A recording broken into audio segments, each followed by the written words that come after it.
Have you heard the whole concept of the dollar reset? I want to explain in a very simple way for you today. Every empire had a dominant currency: Rome, Britain, now the United States.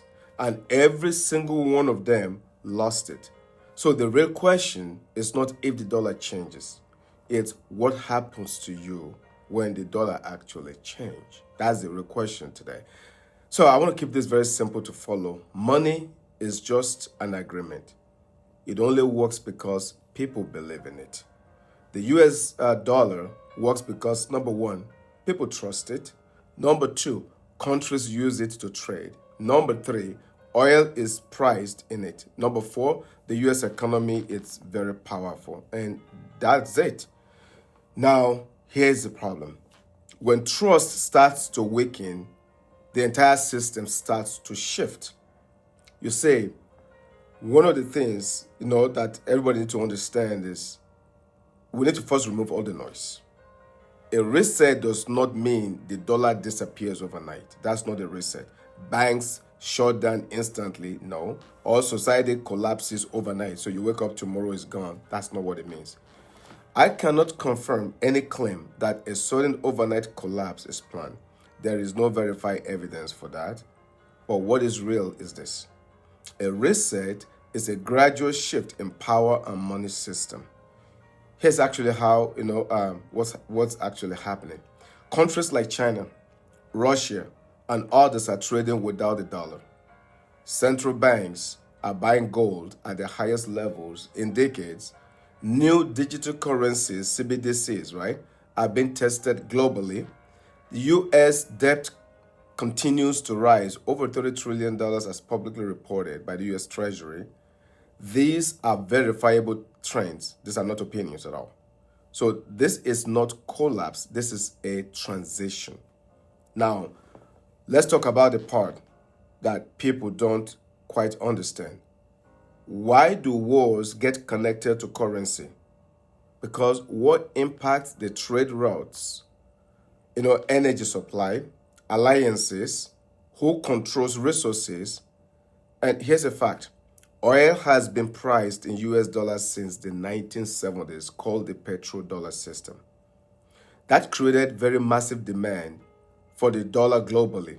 Now, if countries start trading oil in other currencies, that demand, is going to weaken. And when demand weakens, the value and power of that currency can shift over time. You see, so it's not that war replaces dollar. It's that global conflict accelerates financial change. And right now, it's evident what's going on. These wars are real. Let me show you what a reset actually looks like in real world. It looks like this. You have higher inflation, so your money buys less. Interest rates rising. Cost of living increasing. More financial pressure on the middle class.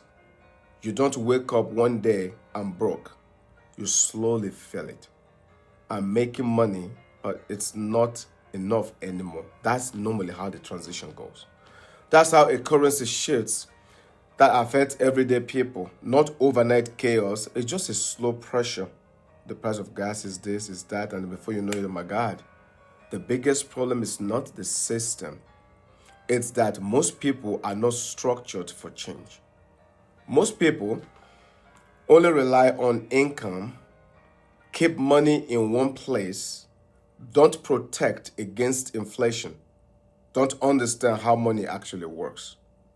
So when the system shifts, they feel it the hardest. Not because they are wrong, but because they are unprepared. That's normally the problem.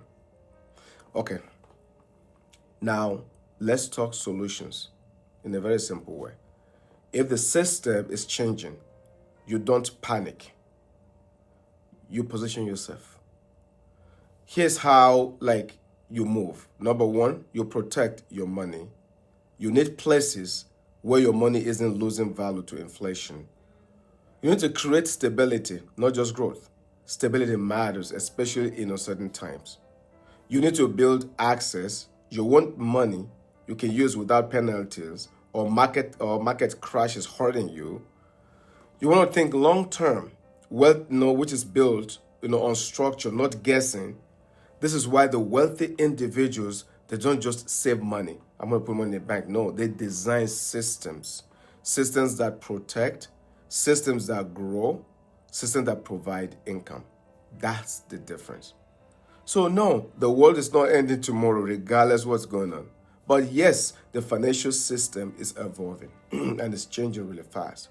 And every shift in history, there are two groups of people: those who react too late and those who prepare very early.